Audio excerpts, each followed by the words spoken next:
Hello. Uh, I think we are live now. Uh, okay, yeah, we are live. Welcome, folks, to today's stream. I want to specially welcome everyone this morning hooked up to our stream this morning. It's been a wonderful time, and I want to say what a wonderful world. Uh, Ladies and gentlemen, across the world, I call you people of the world. Welcome to today's stream. Now, today's stream has made me very emotional, and why? Because uh, it seems the crisis have driven very close to home. Today we are in Africa. Uh, we'll be talking about the crisis in Sudan, and because of this, now the crisis in Sudan seems to be one crisis that has refused to end. It's always unending, always reoccurring, but never stopping. It's been a topic for more than a decade. The Sudanese, seems to never get it right. Today's war, tomorrow is crisis. It is something that has been ongoing. So we're going to be talking about that crisis today that has erupted recently, and it's eating deep into the heart of things in the country. So we will be talking about it. We'll be talking about it. Please don't. I have noise in the background. Please bear the noise. It's something that we are working on it. We're working on this now. Sudan is one country that has had more coup than every country in Africa. Now we know that Africa and the African countries are used to having military interventions, military coming to upset the setup of things, whether in democracy or otherwise. It's happened in Nigeria. It's happened in Ghana. It's happened across Africa. Even in Egypt today, it's still a military government. No matter how they try to modernize it, Al-Sisi is a military general who is holding sway in Egypt. You cut across in Ethiopia. I think they are still trying to recover from the Tigray crisis. You come down to say South Sudan, it's the same thing. It's been ethnic unrest from now and then you cross over. It's been like that. It's been like that. But Sudan, as a country, has had more coup in the whole of Africa than any country. So, coupism, I want to use that word, I beg your pardon. Coupism seems to be a way of life in Sudan. And so we're going to be talking about this. Why? I mean, are the Sudanese peculiar? How come democracy cannot work? Even okay, fine. It's a majority Muslim country. We've had countries like Saudi Arabia, the UAE, Oman, basically that operates a monarchy or a semi-monarchy. Relatively very peaceful. So why is Sudan like this? Why is it peculiar to Sudan? So that's what we are going to be trying to do today. I am just going to do a run-up on one or two things about Sudan. I'll tell you that Sudan gained independence from Britain in 1956. Now, from 1956, I'm just going to reel out the coup that has happened in Sudan. There was coup in Sudan in 1958, and that is barely 6 years after independence. There was a coup in 1958, and then in 1969 there was another coup, and then in 1985 a coup again, in 1989, in 2019, and the latest, which is 2021, there was also a coup in Sudan. So when you count it, you find that in between, from 1956 independence to today, there's been six coup military intervention, and military interventions and coup are not like eating rice. The military intervention, these are bloody interventions, bloody upsets that we drag the nation back hundreds of paces. So now it's something that calls for study. It's cause for study, because in fact, the 1989 coup that brought in Omar al-Bashir lasted for so long. It lasted for up to 3 decades, if I'm not mistaken, in up to 3 decades. And yours sincerely was even thinking that the only thing that could take out al-Bashir would have been, say, an assassination or maybe death. But then there was this coalition, and the coup of 2021 that brought in some brought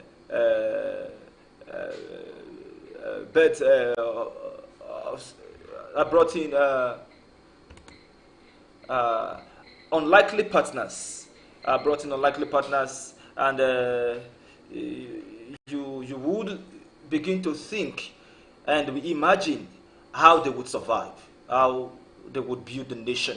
Because there was a promise immediately after the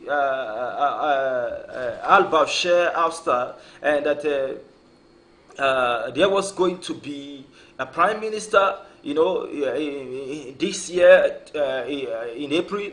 There was going to be the integration of the RSF into the regular army.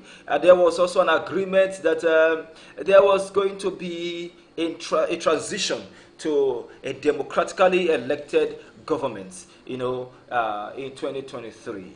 So you would ask that a nation that went through 3 decades of deadly oppression and dictatorship would, in a no distant time, find themselves here again. And I wrote down here, I said the 1989 coup brought in al-Bashir. For 3 decades, he ran as dictator, during which the Sudanese people suffered from the typical excesses of autocratic rule: secret police, repression of opposition, corruption. So it was such that when al-Bashir was opposed in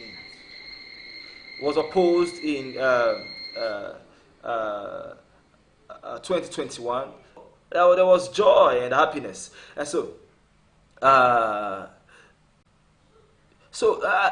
now it is very interesting that you have 2 men, both of them with the military at their disposal, and neither is willing to relinquish power.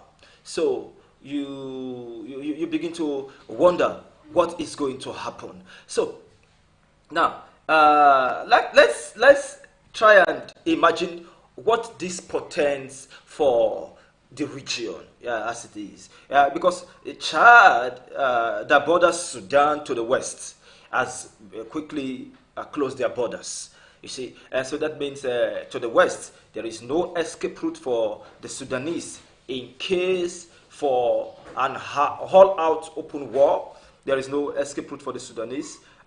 Egypt was already seen on camera mobilizing soldiers to their border with Sudan. That was as at 3 days ago when the war broke out. They were already mobilizing soldiers. It was captured on camera.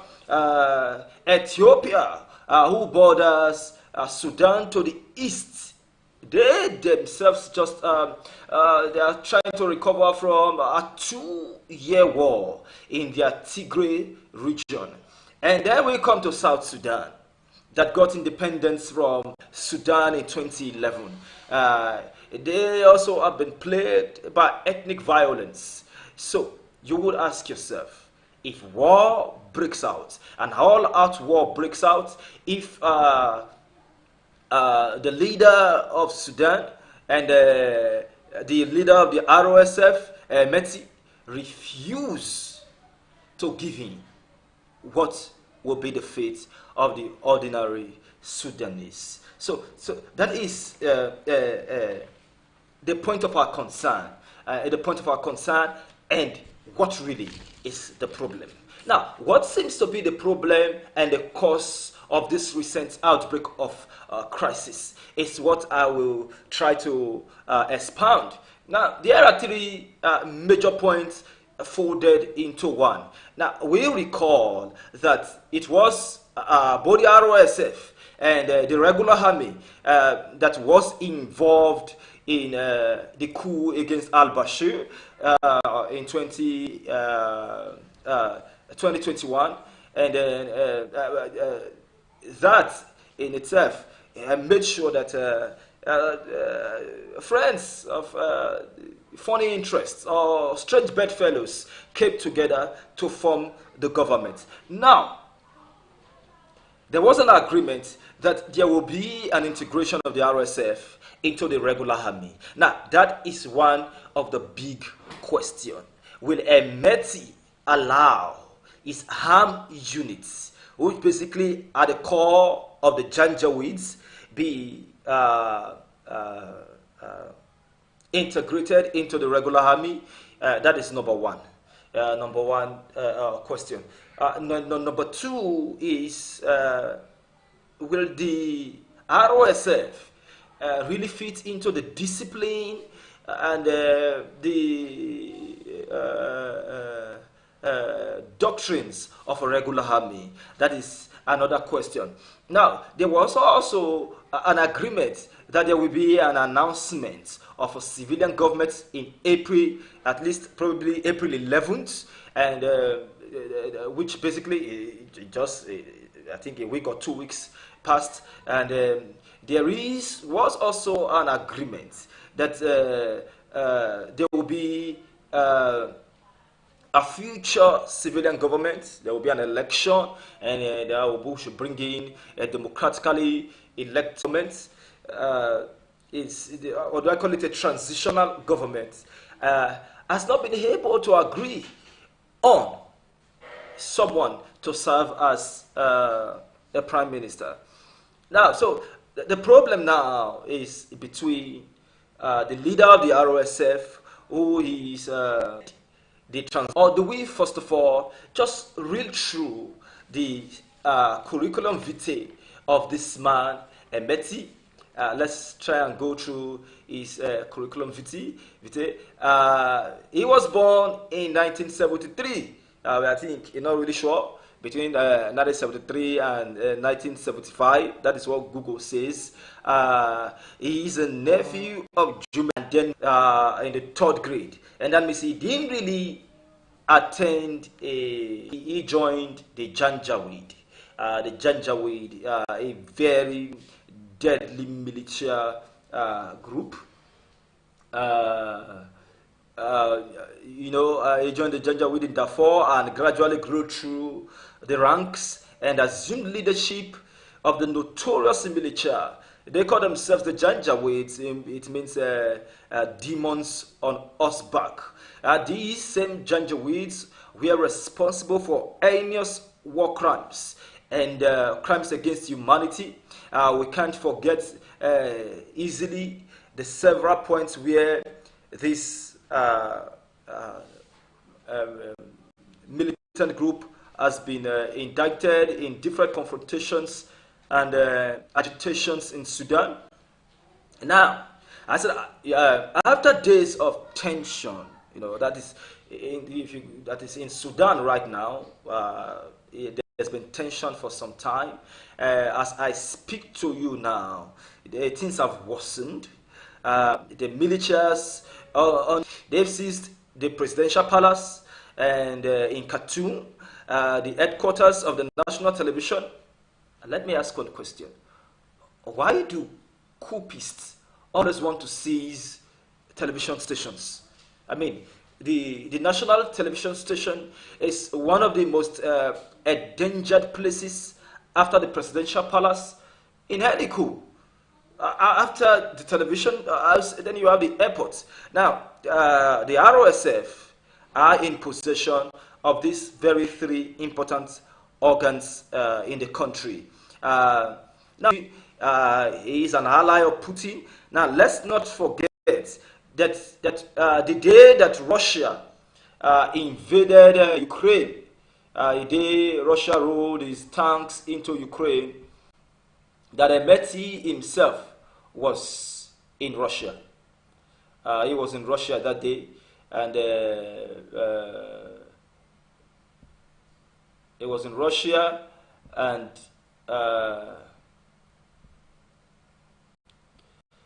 okay, he was in Russia that day.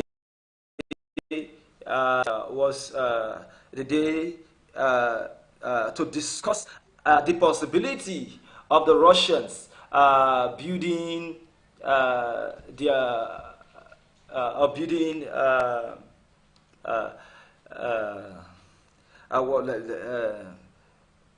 okay, I said Emeti was in Russia on the day Russia invaded Ukraine to discuss the building of a Russian military base in Ukraine. And that was planned to be situated in Port Sudan in the Red Sea. That was where they proposed to build it. And he was there to discuss the possibility of this. And he's also a close ally of the Saudis, the House of Swords, because basically he contributed hugely to their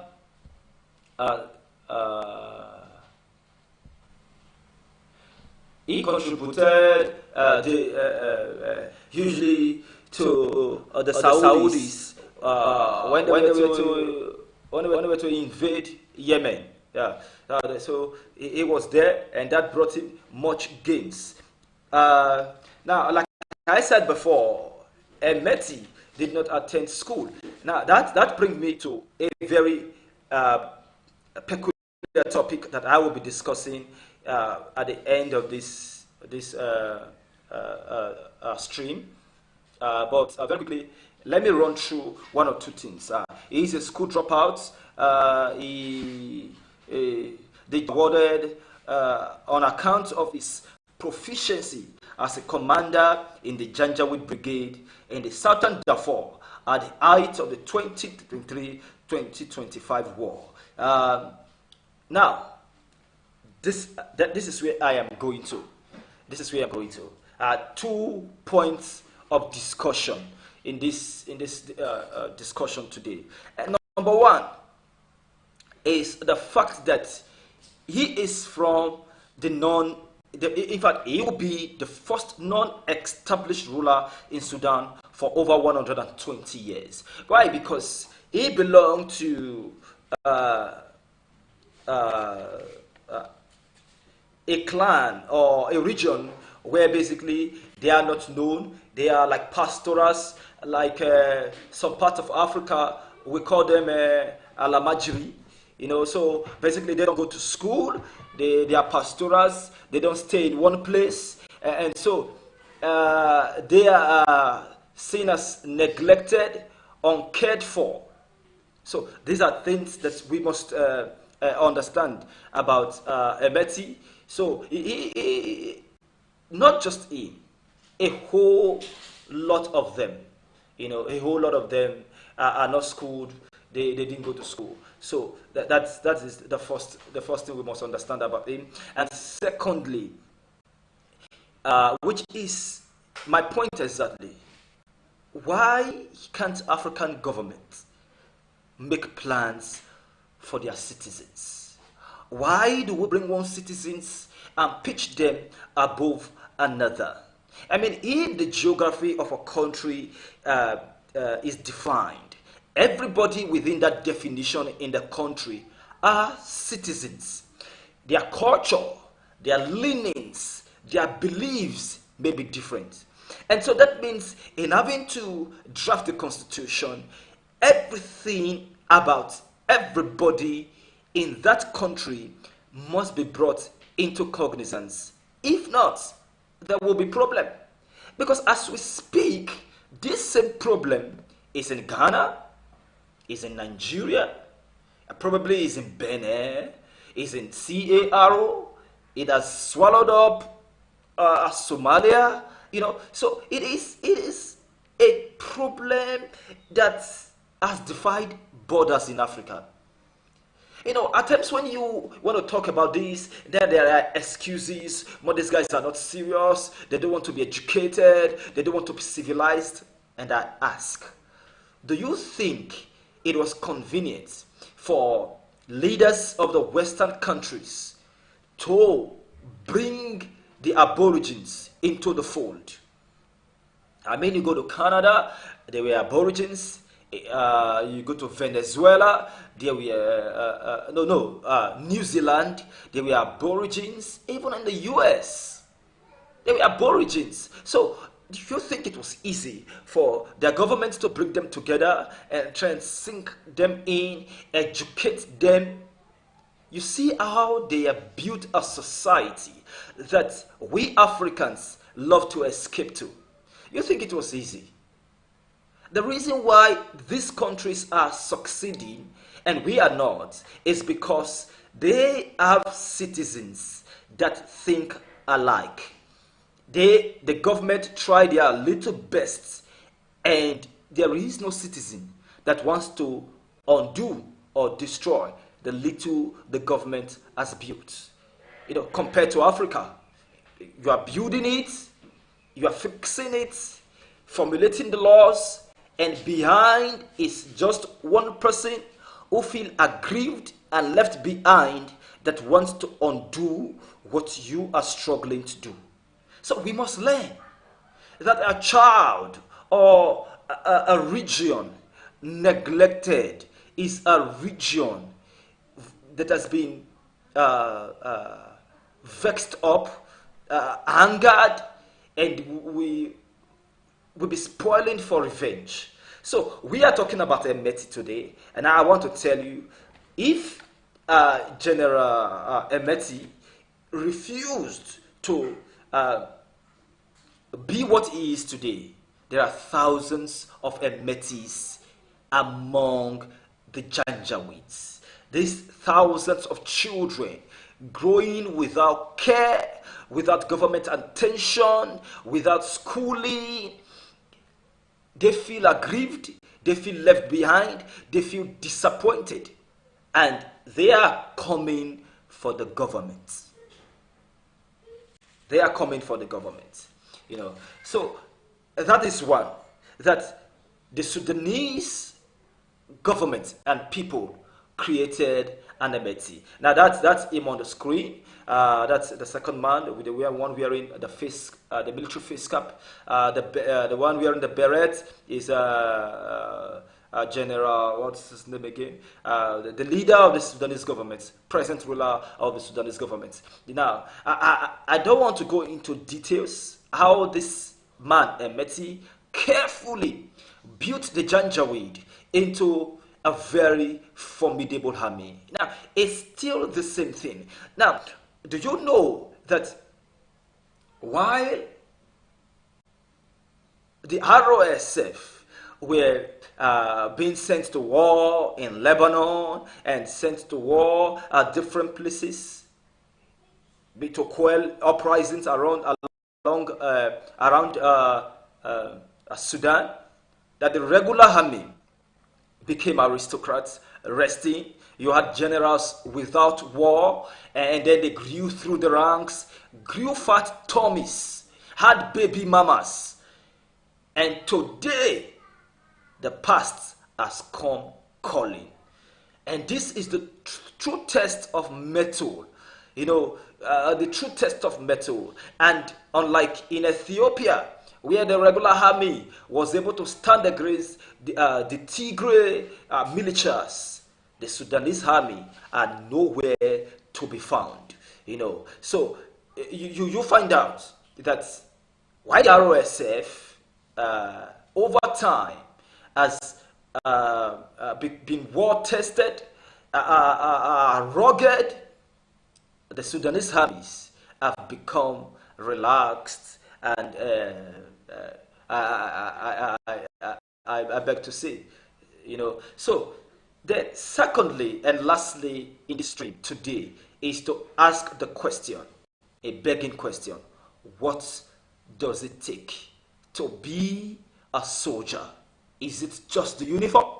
Today, we refer to General Emeti as a general, and this is a man who did not even go to regular school. You see, this points us to the fact of where we have been agitating for the professionalism of the military across Africa. Because I do believe that soldiering is more of creating peace than fomenting war. Now, what I mean by that is soldiers are more needed in peace times than in war times. Soldiers are more needed to sustain peace than to execute war. And that means soldiers have to